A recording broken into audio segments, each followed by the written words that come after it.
सबसे पहले हम बात करेंगे डेफिसिट फाइनेंसिंग के बारे में।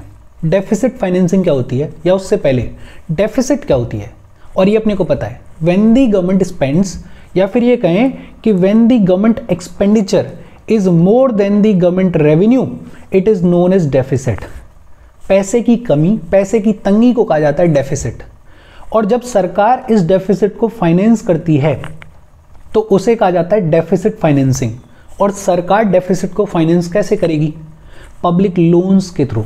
सरकार पैसा उठाएगी, सरकार आरबीआई से उधारी लेगी, सरकार अदर बैंक से उधारी लेगी, सरकार मार्केट से पैसा उठाएगी, या सरकार एक्सटर्नल बोरिंग्स करेगी। तो पब्लिक लोन्स के थ्रू डेफिसिट को फाइनेंस किया जाता है। या फिर मोनेटाइज्ड डेफिसिट। मोनेटाइज्ड डेफिसिट क्या होता है, हमने पिछले वाले सेशन में ही पढ़ा है। जब सरकार आरबीआई को बोले कि फ्रेश करेंसी को प्रिंट करो और नोट प्रिंट करो, ये जो क्रिएशन ऑफ न्यू मनी है, इसके थ्रू भी सरकार डेफिसिट को फाइनेंस करती है। या फिर आरबीआई के पास में जो कैश रिजर्व्स हैं सरकार के, सरकार उन कैश रिजर्व्स में से पैसा निकालने की शुरुआत कर दे। ये 2-3 तरीके हैं जिनके थ्रू डेफिसिट को फाइनेंस किया जाता है। डेफिसिट फाइनेंसिंग का मतलब financing the budgetary deficit through public loans and creation of new money. एक सवाल ये जरूर आता है कि सरकार अगर डेफिसिट को फाइनेंस कर रही है तो ये अच्छी बात है या खराब बात है? और आमतौर पे हम ये कहते हैं कि सरकार अगर डेफिसिट को फाइनेंस कर रही है तो वो कोई अच्छी चीज़ नहीं है, वो खराब बात है। लेकिन हाँ, इसमें एक ब्राइट साइड हो सकती है। और वो ब्राइट साइड क्या है कि अगर सरकार लोन ले, पैसा ले, डेफिसिट को फाइनेंस करे, और ये जो पैसा है इसको कैपिटल एक्सपेंडिचर के ऊपर खर्च करे। सरकार लोन ले और इस लोन के थ्रू, इस बोरोइंग के थ्रू सरकार एसेट्स का क्रिएशन करे। जैसे सरकार कोई हाईवे बना दे, जैसे सरकार कोई इंडस्ट्री लगा दे, जैसे सरकार कोई मल्टीपर्पस प्रोजेक्ट बना दे, जैसे सरकार कोई बिल्डिंग बना दे, जैसे सरकार कोई पोर्ट बना दे। अगर सरकार बोरोइंग्स करने के बाद, डेफिसिट फाइनेंसिंग करने के बाद उस पैसे को कैपिटल एक्सपेंडिचर में यूज कर रही है, एसेट्स के क्रिएशन में यूज कर रही है, तो वो अच्छी बात है। बिकॉज अगर एसेट्स का क्रिएशन किया जा रहा है तो वो जो एसेट्स हैं, जैसे हाईवे है, जैसे पोर्ट है, जैसे कोई इंडस्ट्री है, वो लॉन्गर रन में प्रोडक्टिव है। वो लॉन्गर रन में हमारी इकोनॉमिक ग्रोथ में हमारी मदद करेगी, वो लॉन्गर रन में हमें कुछ रिटर्न देगा। तो अगर पैसे को लेकर कैपिटल एक्सपेंडिचर किया जा रहा है, अगर डेफिसिट को फाइनेंस करके कैपिटल एक्सपेंडिचर किया जा रहा है, तो ये लॉन्गर रन में अच्छी चीज है। बट आप डेफिसिट को फाइनेंस कर रहे हो, आप उधारियां ले रहे हो, और वो जो पैसा है उधारी का, आप उसको रेवेन्यू एक्सपेंडिचर में खर्च कर रहे हो। मान लो कोई सरकार ऐसी है जिसको सिर्फ चुनाव जीतना है, और चुनाव जीतने के लिए सरकार ने उधारी ली, और उस उधारी के पैसे से सब्सिडीज दी जा रही हैं, उस उधारी के पैसे से फ्री बिजली दी जा रही है, फ्री पानी दिया जा रहा है, फ्री सेवाएं दी जा रही हैं। अब ये प्रॉब्लमेटिक है, ये वर्स्ट केस सिनेरियो है। बिकॉज एक तो पहले से ही डेफिसिट है, उस पैसे की कमी को फाइनेंस किया आपने, उधारी ली, और वो जो उधारी का पैसा है उससे भी आपने किसी एसेट का क्रिएशन किया नहीं, उसको भी आपने रेवेन्यू एक्सपेंडिचर में उड़ा दिया। मतलब लॉन्ग टर्म में आपने कोई भी प्रोडक्टिव चीज क्रिएट नहीं करी। ये वर्स्ट केस सिनेरियो है। तो डेफिसिट फाइनेंसिंग क्या होती है? जब सरकार अपनी डेफिसिट को फाइनेंस करती है थ्रू पब्लिक लोन्स या through creation of new money.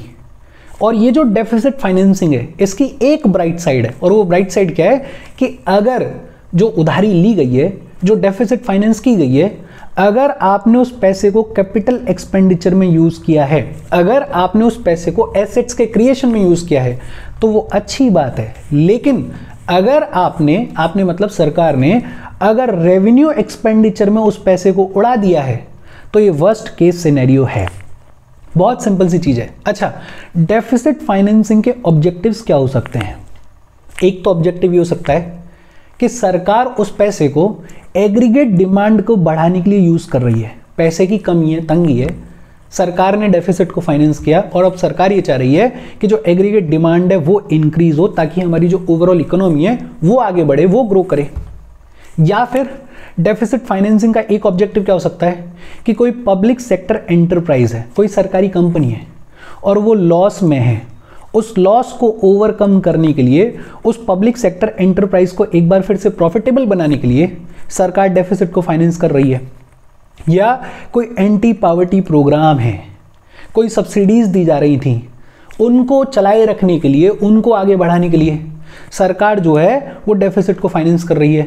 और ये कोई अच्छी बात नहीं है। आप सब्सिडीज अगर दे रहे हो, आपके पास में पैसा नहीं है, और पैसा ना होना तो अलग बात है, उस पैसे की भरपाई करने के लिए आप उधारी ले रहे हो, और वो जो उधारी का पैसा है उससे फिर आप सब्सिडी दे रहे हो, तो ये लॉन्ग टर्म में नुकसानदायक चीज़ है। या फिर इकोनॉमी में डिप्रेशन है, उस डिप्रेशन से ओवरकम करने के लिए, बाहर निकलने के लिए आप डेफिसिट को फाइनेंस कर रहे हो। देखो, डेफिसिट फाइनेंसिंग का मतलब क्या है कि आपके पास में पैसे की तंगी है, और वो जो पैसे की कमी है उसको आप फाइनेंस कर रहे हो through public loans, through creation of new money.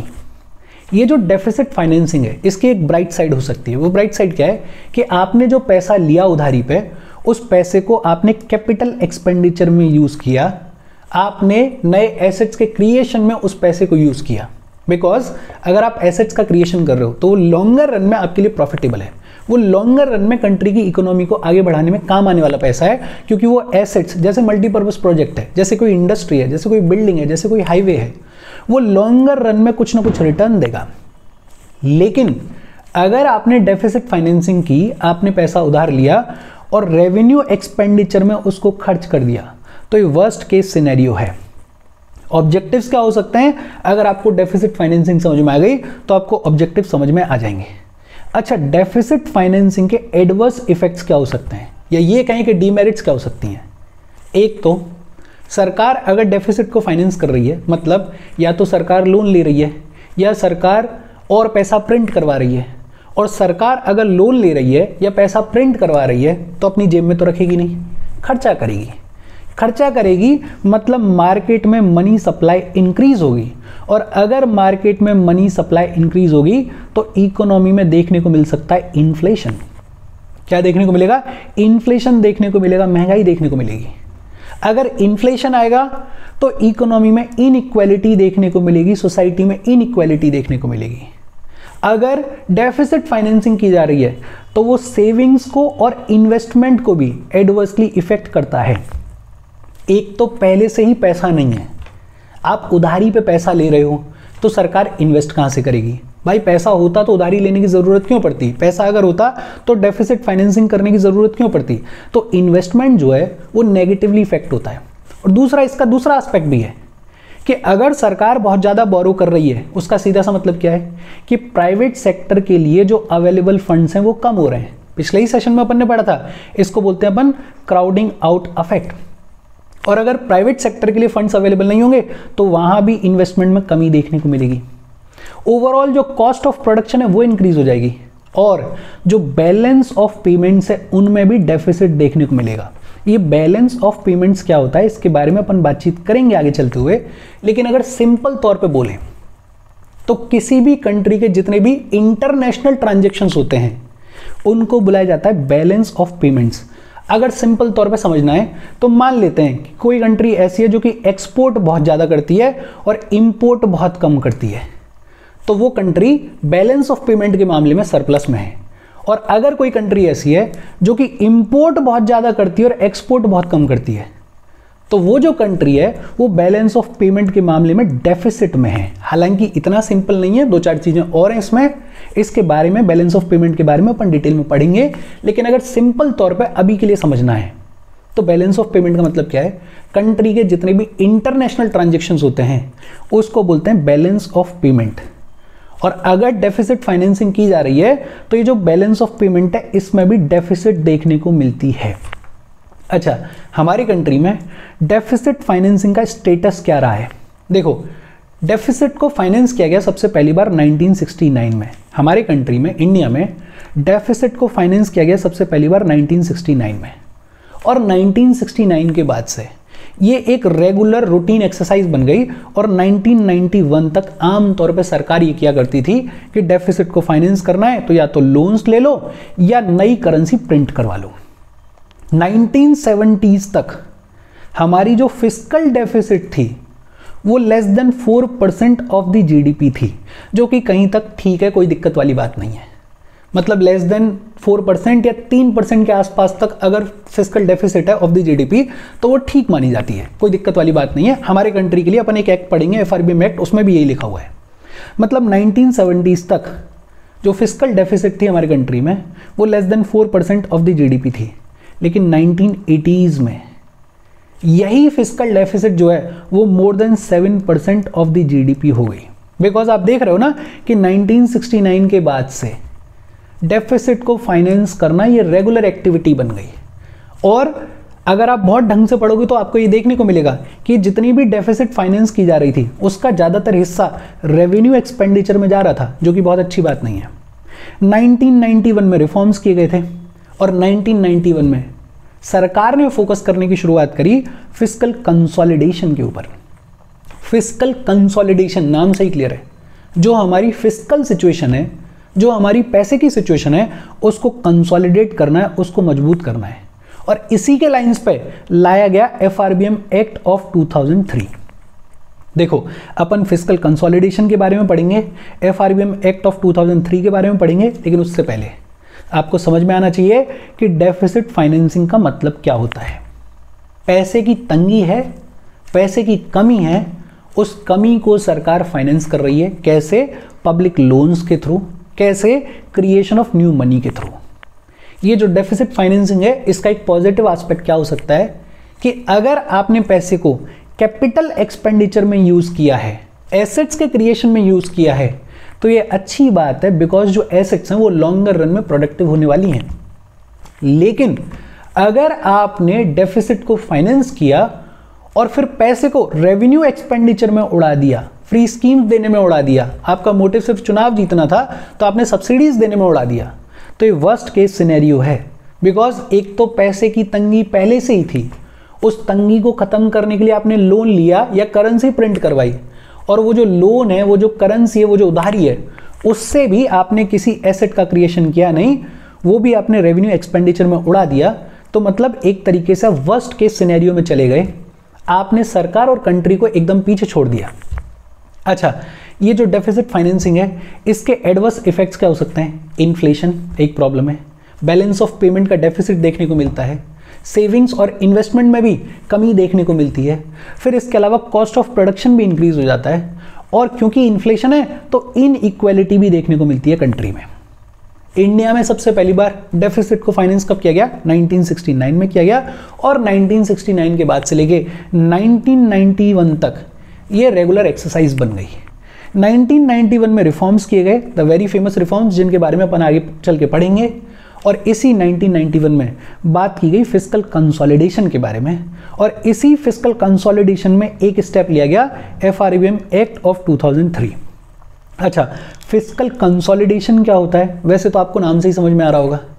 Fiscal health को इम्प्रूव करने के लिए जो स्टेप्स लिए जा रहे हैं उसको कहा जाता है फिस्कल कंसोलिडेशन। जो आपकी इकोनॉमी की, आपके पैसे की एक्सपेंडिचर और जो रेवेन्यू में मिसमैच है, उसकी स्थिति को सुधारने के लिए जो स्टेप्स लिए जा रहे हैं उसको कहा जाता है फिस्कल कंसोलिडेशन। अब आप फिस्कल हेल्थ को कैसे इंप्रूव करोगे? एक तो फिस्कल डेफिसिट को रिड्यूस करो, फिस्कल डेफिसिट को कम करो, मतलब आपका जो रेवेन्यू है उसको इंक्रीज करो और आपका जो एक्सपेंडिचर है उसको कम करो। और एक्सपेंडिचर कम करने का मतलब ये नहीं है कि हर जगह से कम कर दो, जहां पे कम किया जा सकता है, जहां पे लेजिट है वहां पे कम करो। रेवेन्यू रिसीट्स को इंप्रूव करो, जो आपका टैक्स के थ्रू, नॉन टैक्स के थ्रू जो भी रेवेन्यू आता है, या आपका जो भी ग्रांट इन एड्स के थ्रू, प्रॉफिट्स के थ्रू, डिविडेंड्स के थ्रू, या फीस, फाइन, पेनल्टीज के थ्रू जो भी पैसा आता है उसको इंप्रूव करो, टैक्स बेस को बढ़ाओ, ये जितने भी लीकेजेस होते हैं, जितना भी करप्शन होता है उसको खत्म करो, ताकि आपका जो रेवेन्यू रिसीट्स के थ्रू पैसा आता है वो और ज़्यादा आए। Better align the expenditure, revenue के साथ में जो पैसा आप रिसीव कर रहे हो उसके साथ में अपने एक्सपेंडिचर को और अच्छे से अलाइन करो। हद से ज़्यादा खर्चा मत करो, जो फालतू खर्चा है उसको बंद करो, जितना ज़रूरी है उतना ही खर्चा करो, वोट बैंक पॉलिटिक्स मत करो, इसके चलते फ्री सब्सिडीज या फ्री स्कीम्स मत चलाओ, जो ज़रूरी है, जो वाजिब है वो एक्सपेंडिचर करो। और इस डायरेक्शन में FRBM act of 2003 is a step, जिसके बारे में अपन पढ़ेंगे, बातचीत करेंगे। फिस्कल कंसोलिडेशन का मतलब the process to improve fiscal health. ये जो पैसे की, एक्सपेंडिचर की और रेवेन्यू की सिचुएशन है, इसको किस तरीके से इंप्रूव किया जाए, उसको कहा जाता है फिस्कल कंसोलिडेशन। ये अपने आप से लिख सकते हो आप। कैसे इंप्रूव होगी fiscal health? By fiscal deficit को रिड्यूस कर दो, रेवेन्यू रिसीट्स के थ्रू जो पैसा आ रहा है उसको और इंप्रूव करो, जो आपका एक्सपेंडिचर है उसको अलाइन करो, फालतू का खर्चा मत करो, जितना नीडेड है उतना खर्चा करो।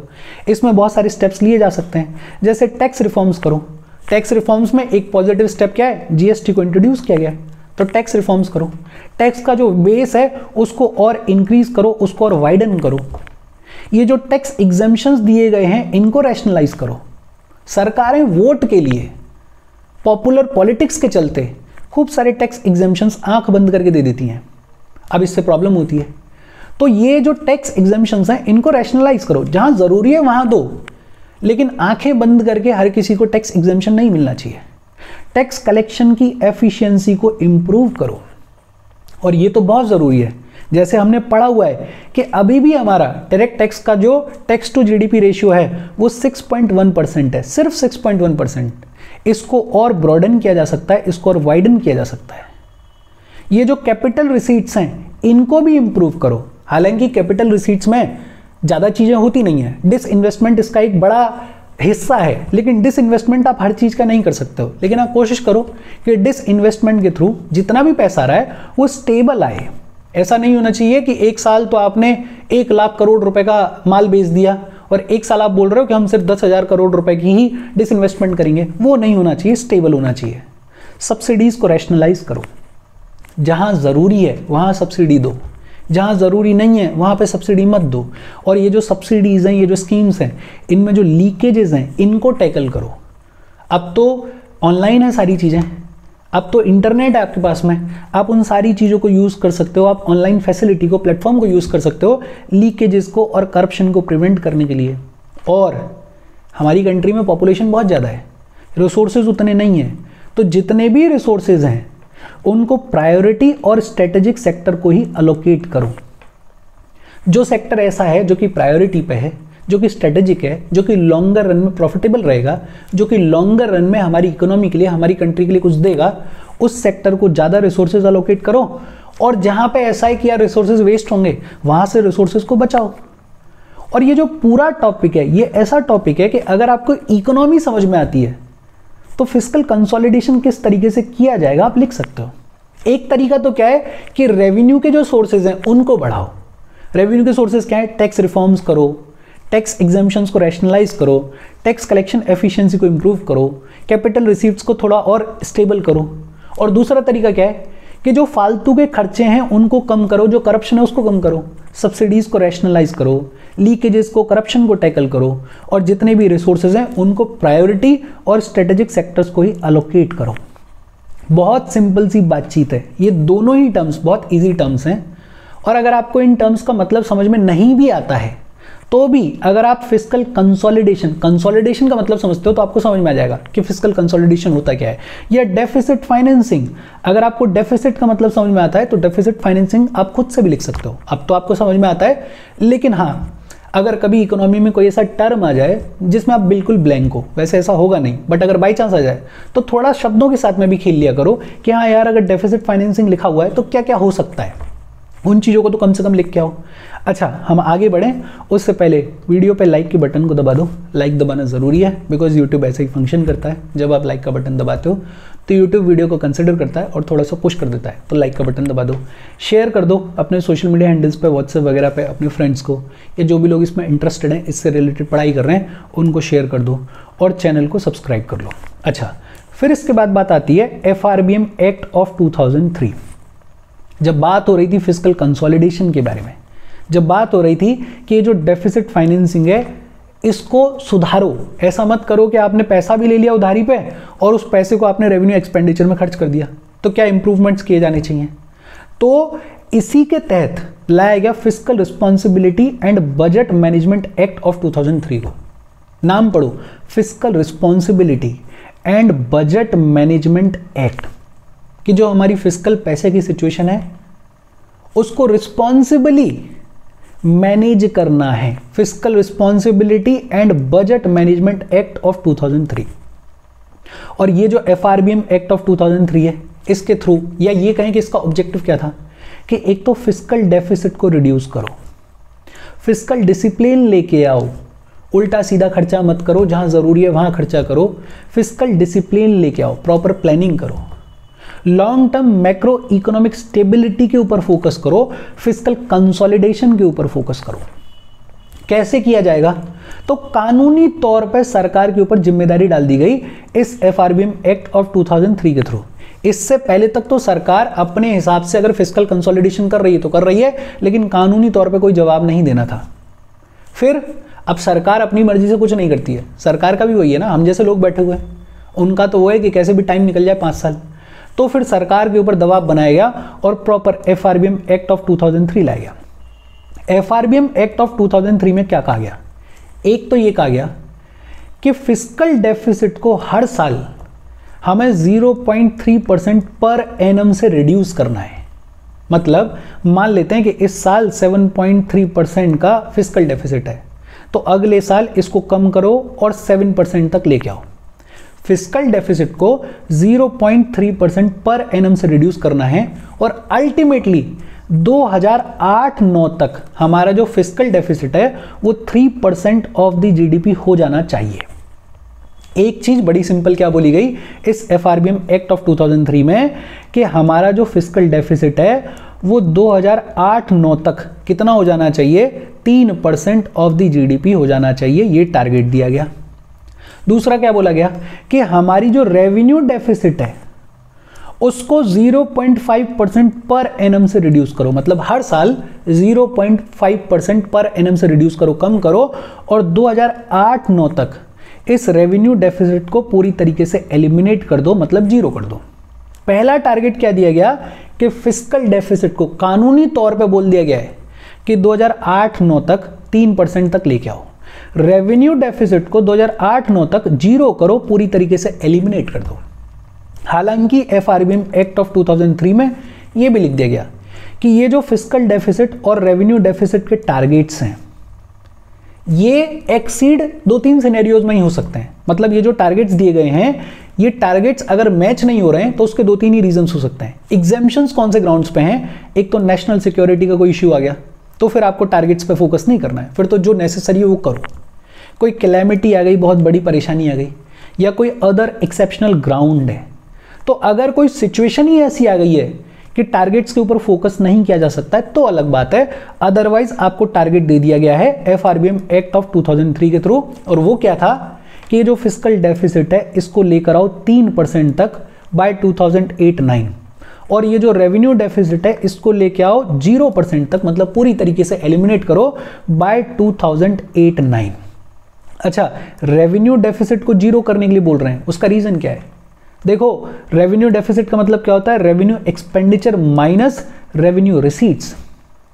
मतलब और अपने को ये समझ में आता है कि रेवेन्यू रिसीट्स एक बड़ा प्रोमिनेंट रोल प्ले करता है किसी भी इकोनॉमी में, बिकॉज हमारी जो कैपिटल रिसीट्स हैं, कैपिटल साइड से जो हमें पैसा आ रहा है वो या तो डिसइन्वेस्टमेंट के थ्रू आता है, और या फिर अगर कोई पुरानी पब्लिक लोन थी जो हमने दी हुई थी वो सरकार के पास में वापस आ जाए। मतलब इसमें जो मेजर सोर्स है वो है डिसइन्वेस्टमेंट। बट एक्चुअल में जो पैसा है जो घटता है बढ़ता है वो कहां पे घटता बढ़ता है?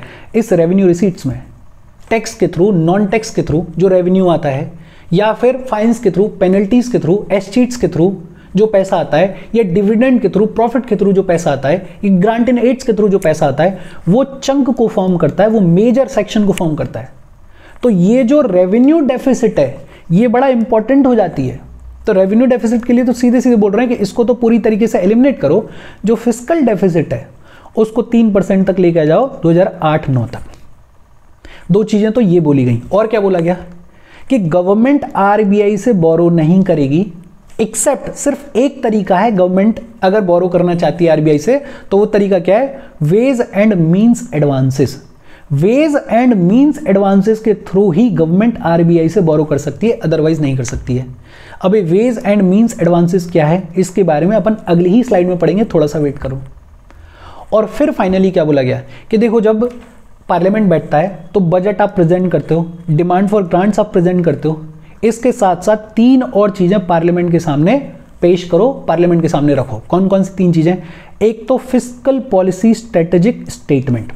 Fiscal policy strategic statement basically बताओ कि आप डेफिसिट को कैसे मैनेज करोगे, बताओ कि आपकी फिस्कल पॉलिसी क्या है, बताओ कि ये जो टारगेट्स आपको दिए गए हैं इन टारगेट्स को किस तरीके से आप अचीव करने वाले हो, वो पूरी जानकारी पार्लियामेंट को दो।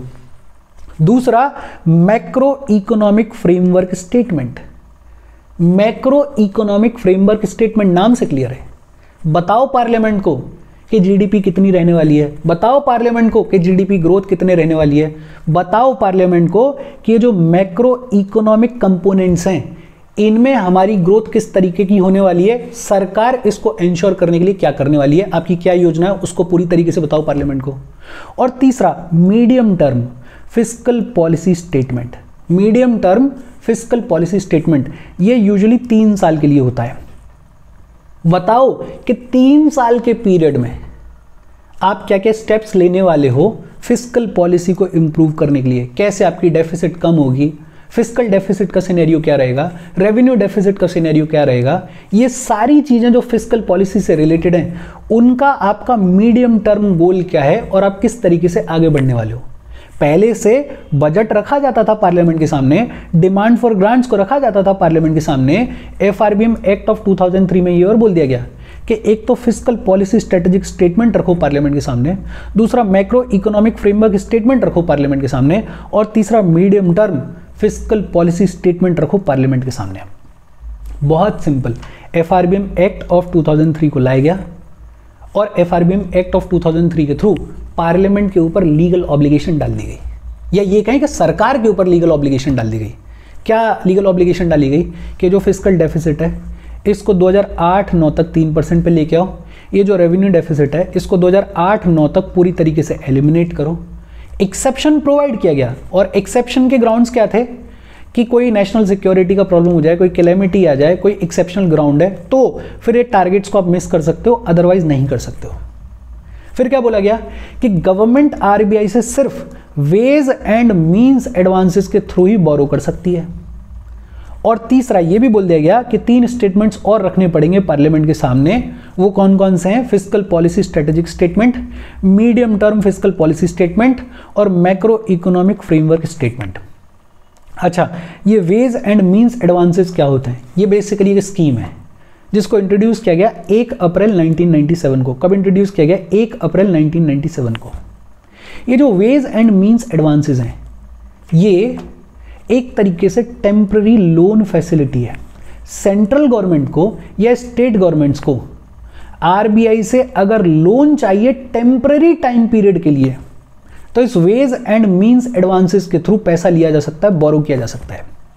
लेकिन इसमें अलग क्या है? इसमें अलग ये है कि इसमें 90 डेज का टाइम पीरियड है। अपन मोटा मोटा बोलें तो 3 महीने का टाइम पीरियड है कि आरबीआई आपको पैसा तो दे देगा, लोन तो दे देगा सेंट्रल गवर्नमेंट को, स्टेट गवर्नमेंट्स को, लेकिन 90 डेज का ऑब्लिगेशन है कि विद इन 90 डेज आपको ये पैसा लौटाना पड़ेगा आरबीआई को। और आरबीआई ये जो लोन देता है इस वेज एंड मींस एडवांसेस के तहत, इसके ऊपर इंटरेस्ट क्या लगता है? वही इंटरेस्ट जो कि रेपो रेट होता है। रेपो रेट क्या होता है अपन आगे चलते हुए डिटेल में पढ़ेंगे, लेकिन सिंपल तौर पे बोलें तो आरबीआई जिस रेट पे अदर बैंक्स को लोन देता है उसको बोलते हैं रेपो रेट। ये जितना भी रेपो रेट होगा उतना ही चार्ज किया जाएगा इस लोन के ऊपर जो कि आरबीआई देगा सेंट्रल गवर्नमेंट को या स्टेट गवर्नमेंट्स को under this ways and means advances. कितने दिन के लिए ये लोन दिया जाता है? ये दिया जाता है 90 डेज के लिए। अगर कोई सिचुएशन ऐसी आ जाए कि 90 दिन से ज्यादा हो गए हैं और सरकार ने पैसा नहीं लौटाया है तो उसको बुलाया जाता है ओवरड्राफ्ट। क्या बुलाया जाता है? ओवरड्राफ्ट। और उस केस में क्या होगा कि जितना भी इंटरेस्ट रेट था जैसे रेपो रेट, उससे 2% एक्स्ट्रा इंटरेस्ट चार्ज किया जाएगा। Basically simple, ways and means advances एक तरीके से टेम्पररी लोन फैसिलिटी है for the central government and the state governments, जिसके थ्रू सेंट्रल गवर्नमेंट और स्टेट गवर्नमेंट्स आरबीआई से लोन ले सकते हैं। इसको इंट्रोड्यूस किया गया था 1 अप्रैल 1997 को, और इसके तहत आरबीआई लोन तो देता है लेकिन टाइम पीरियड है 90 डेज का टाइम पीरियड है। 90 दिन के लिए लोन देता है, विद इन 90 डेज आपको ये लोन का पैसा लौटाना होगा। और इस लोन के ऊपर इंटरेस्ट कितना होता है, फिलहाल रेपो रेट पे ही ये इंटरेस्ट दिया जाता है, लोन दिया जाता है। अच्छा, अगर 90 दिन से ज़्यादा हो जाए किसी सिनेरियो में तो उसको कहा जाता है ओवरड्राफ्ट। क्या कहा जाता है, ओवरड्राफ्ट। और ओवरड्राफ्ट के सिनेरियो में 2% का इंटरेस्ट एक्स्ट्रा लगता है। एफआरबीएम एक्ट ऑफ 2003 में ये टारगेट्स तो दे दिए गए, लेकिन जब 2008-9 आया तो ये जो टारगेट्स हैं ये हमारी सरकार अचीव कर नहीं पाई। और ना कर पाने के पीछे एक बड़ा रीज़न क्या था, 2008 के इंटरनेशनल सब प्राइम क्राइसिस। इनके बारे में भी अपन पढ़ेंगे। अमेरिका में एक हाउसिंग स्कीम चली थी जिसके तहत बैंकिंग कोलैप्स हो गई। वो पूरी लंबी चौड़ी कहानी है। मतलब अमेरिका में सिचुएशन खराब हुई और उसका पूरा इम्पैक्ट पूरी दुनिया पे देखने को मिला। इनको बुलाया जाता है 2008 के इंटरनेशनल सब प्राइम क्राइसिस। इसका इम्पैक्ट बट ऑब्वियसली बात है कि इंडिया पे भी देखने को मिला। और इस 2008 इंटरनेशनल सब प्राइम क्राइसिस की वजह से जो हमारे एफआरबीएम के टारगेट्स थे वो हमारी सरकार अचीव नहीं कर पाई। एक तरीके से 2008 के बाद ये जो एफआरबीएम एक्ट है और इसके जो टारगेट्स हैं इनको ड्रॉप ही कर दिया गया था। लेकिन फिर हमारी सरकार जागी और फिर एफआरबीएम एक्ट को 2012 में अमेंड किया गया।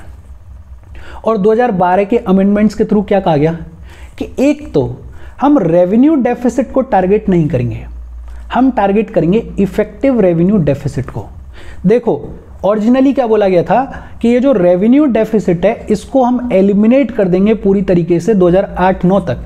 ये तो अचीव कर नहीं पाए हम। तो जब अमेंडमेंट किया गया तो सरकार ने क्या बोला, अमेंडमेंट ने क्या बोला कि अब हम रेवेन्यू डेफिसिट को टारगेट नहीं करेंगे, इफेक्टिव रेवेन्यू डेफिसिट को टारगेट करेंगे। और इफेक्टिव रेवेन्यू डेफिसिट क्या होता है, होपफुली आपको याद होगा।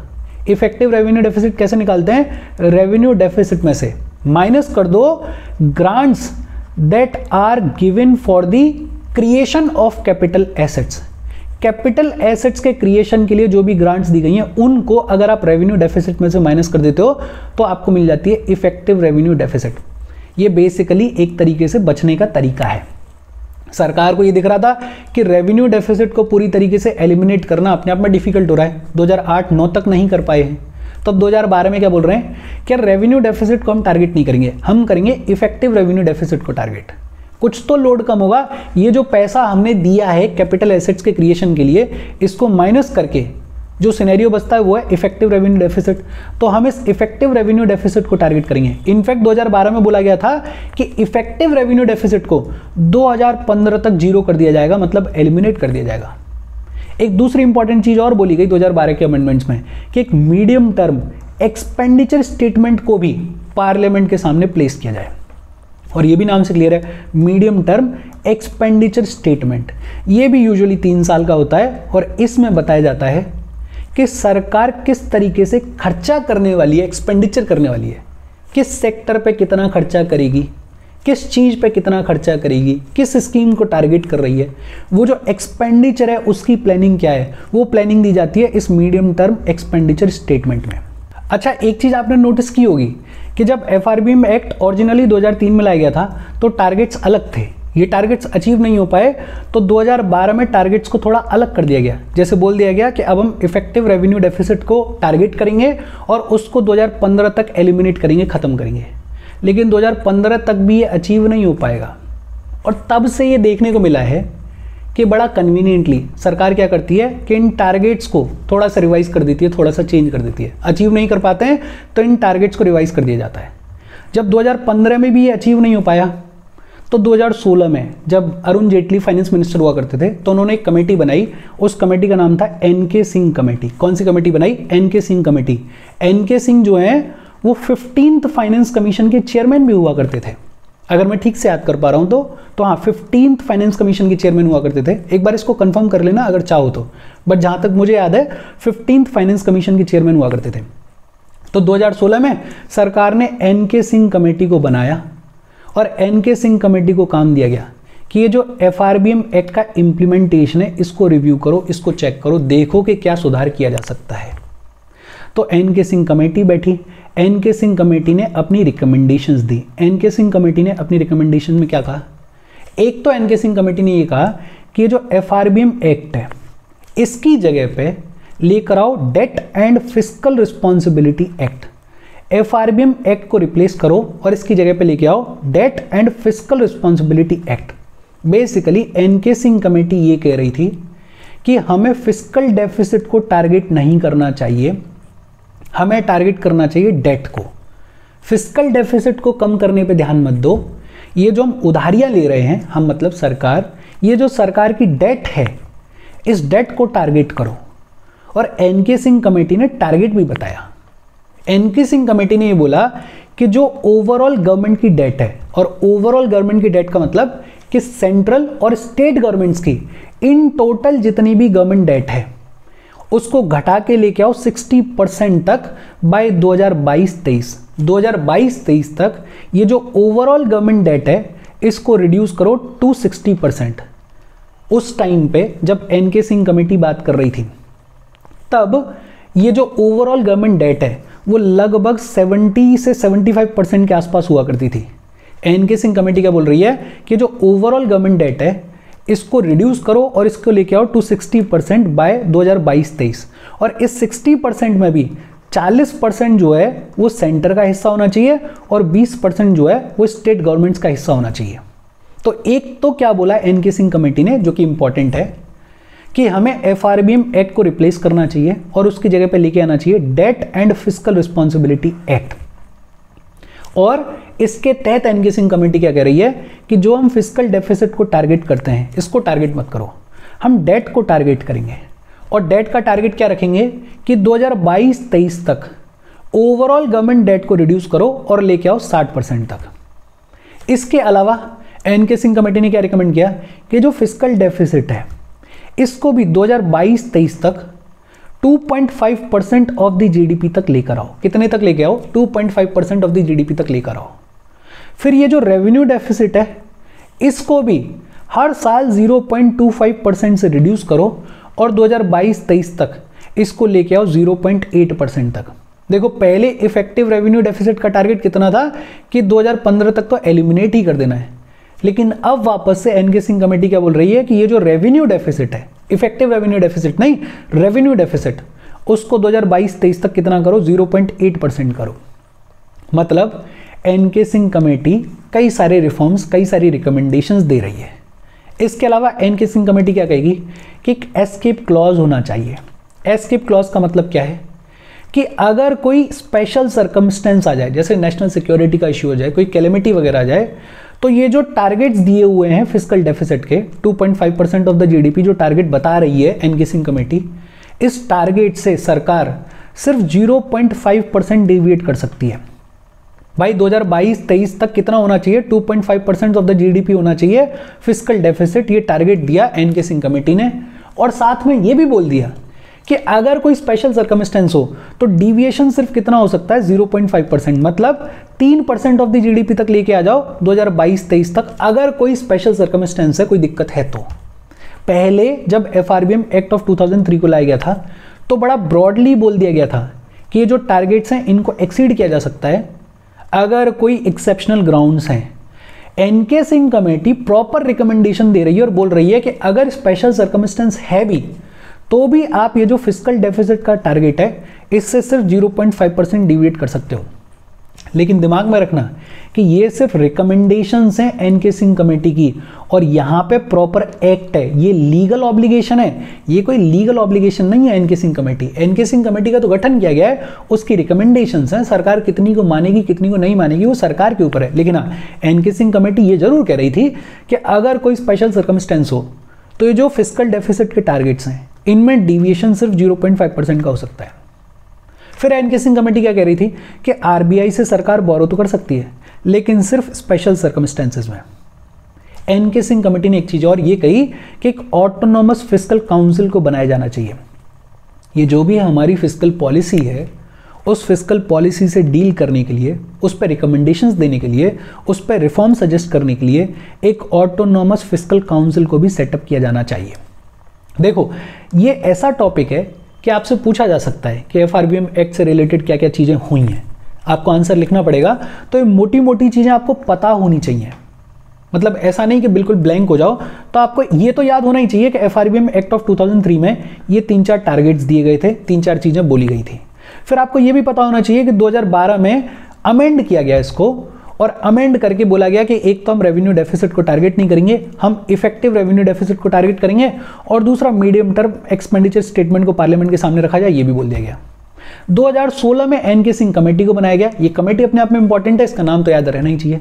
इसकी अगर सारी रिकमेंडेशंस याद नहीं रख सकते हो तो कम से कम 3-4 तो याद रखो, ताकि आपको पता हो। जैसे एस्केप क्लॉज है, ये आपको पता होना चाहिए। जैसे ये बोला जा रहा है कि हम डेट को टारगेट करेंगे, जैसे ये बोला जा रहा है कि एफआरबीएम एक्ट को रिप्लेस करो debt and fiscal responsibility act. ये तो ऐसी ब्रॉड चीजें हैं जो कि आपको पता होनी चाहिए। अगर आपसे कोई पूछ ले कि बताओ एफआरबीएम एक्ट के बारे में किस तरीके से वो प्रोग्रेस हुआ है, बताओ एनके सिंह कमेटी के बारे में, तो ये मोटी मोटी चीज़ आपको याद होनी चाहिए। अच्छा, ये जो एनके सिंह कमेटी है इसने अपनी रिकमेंडेशंस दे दी। सेंट्रल गवर्नमेंट ने इस एनके सिंह कमेटी की कुछ की रिकमेंडेशंस को अडॉप्ट भी करने की शुरुआत कर दी। जैसे सरकार लेकर आ गई डेट रूल, और सरकार ने बोला कि हमारा जो डेट टू जीडीपी रेशियो है उसको हम रिड्यूस करके करेंगे कितना, 40%। कितना करेंगे, 40% करेंगे। तो एनके सिंह कमेटी की सारी रिकमेंडेशंस को एक्सेप्ट नहीं किया गया, लेकिन हाँ कुछ कुछ को सरकार ने अडॉप्ट करने की शुरुआत कर दी है। हम जब बात करते हैं फिस्कल कंसोलिडेशन के बारे में, हम जब ये कहते हैं कि हमें फिस्कल हेल्थ को इंप्रूव करना है, तो इस फिस्कल कंसोलिडेशन में और इस फिस्कल कंसोलिडेशन के टारगेट्स के रास्ते में चैलेंजेस क्या हैं। एक तो एप्रीहेंशंस ऑफ स्लो ग्रोथ, कि हमारी जो इकोनॉमी है वो अगर स्लो ग्रो करेगी तो ये सारे टारगेट्स धरे के धरे रह जाएंगे। ये सारे टारगेट्स तब अचीवेबल हैं जब हमारे पास में रेवेन्यू आ रहा है, तब अचीवेबल हैं जब हमारी जीडीपी अच्छे से ग्रो कर रही है, तब अचीवेबल हैं जब हमारी इकोनॉमी ग्रो कर रही है। अगर स्लो ग्रोथ हो जाएगी तो ये सारी चीज़ें रखी की रखी रह जाएंगी। हमें अपना रेवेन्यू बुयांसी ऑफ जीएसटी को इंप्रूव करने की ज़रूरत है। जीएसटी का जो कलेक्शन है वो इंप्रूव हो रहा है, लेकिन उसमें और इंप्रूवमेंट लाने की ज़रूरत है। हमें हाई प्रोजेक्टेड एक्सपेंडिचर के ऊपर भी ध्यान देने की ज़रूरत है। एक्सपेंडिचर को थोड़ा रैशनलाइज करने की ज़रूरत है। आंखें बंद करके किसी भी चीज़ में कहीं भी खर्चा नहीं कर सकते हैं। अब क्योंकि हमारे कंट्री का सबसे बड़ा प्रॉब्लम क्या है कि आए दिन चुनाव होते हैं, आए दिन चुनाव होते हैं, और अब तो हम तो बहुत ही ज़्यादा देख रहे हैं कि हर सरकार चुनाव जीतने के लिए फ्रीबीज देने को तैयार है। कोई योजना चला दी, कभी महिलाओं को पैसा दे रहे हैं, कभी यूथ को पैसा दे रहे हैं, कभी फ्री बिजली दे रहे हैं, कभी फ्री पानी दे रहे हैं। ये सारी चीज़ें प्रॉब्लमेटिक हैं तब जब आप डेफिसिट को फाइनेंस कर रहे हैं। अगर आपके पास में इतना रेवेन्यू है कि फालतू पैसा बचा हुआ है तब तो ठीक है, चलो दे लो, कोई दिक्कत नहीं है। और उसमें भी शायद एक आर्ग्यूमेंट ये हो सकता है कि उसमें भी आप फ्री बीज क्यों दो, आप एसेट्स का क्रिएशन करो ना। ये जो एसेट्स हैं ये लॉन्ग टर्म में आपको कुछ देंगी। तो इस एक्सपेंडिचर को में भी रैशनलाइज करने की जरूरत है। फ्लक्चुएशंस इन ऑयल प्राइसेस, अब यूएस का पंगा चलता रहता है मिडिल ईस्ट के साथ में। यूएस मिडिल ईस्ट के ऊपर कभी सैंक्शंस लगाएगा, कभी हटाएगा, कभी थोड़ा कंट्रोल ज़्यादा एस्टेब्लिश करेगा। इन सैंक्शंस के चलते ऑयल प्राइसेस जो हैं वो फ्लक्चुएट होते रहते हैं, और अगर ऑयल प्राइसेस फ्लक्चुएट होते हैं तो हमारी इकोनॉमी के ऊपर भी उसका इफेक्ट पड़ता है। तो ये सारी चीज़ें हैं जो कि चैलेंज हो सकती हैं, या जो कि चैलेंज हैं इस फिस्कल कंसोलिडेशन के रास्ते में। फिस्कल कंसोलिडेशन के मामले में अगर मेरी समझ से बोला जाए तो सरकार का बहुत ही खराब काम है। मतलब इम्प्रूवमेंट बहुत ही कम है, जितना एक्सपेक्टेड है उतना इम्प्रूवमेंट है नहीं। सरकार को बहुत सारे रिफॉर्म्स करने की ज़रूरत है अभी, और तब जाके कहीं हम ट्रू सेंस में इस फिस्कल कंसोलिडेशन के बात पे आएंगे। इसके साथ आज की बातचीत हम ख़त्म कर रहे हैं। बेहद इजी सेशन है ये। सेशन को आपको प्रॉपर शॉर्ट नोट्स बनाने पड़ेंगे, लिखना पड़ेगा, और मोटा मोटा लिखना, सारा पूरा का पूरा स्लाइड मत उतार लेना, छोटा छोटा। मतलब एक इतना सा, मतलब अगर आपका एक पेज पूरा इतना बड़ा माना जाए तो इतने से हिस्से में आ जानी चाहिए ये सारी चीज़ें। शॉर्ट नोट्स बनाओ, ढंग से 1-2 बार देखो, कोई डाउट हो तो कमेंट करके पूछ लेना। Thank you very much.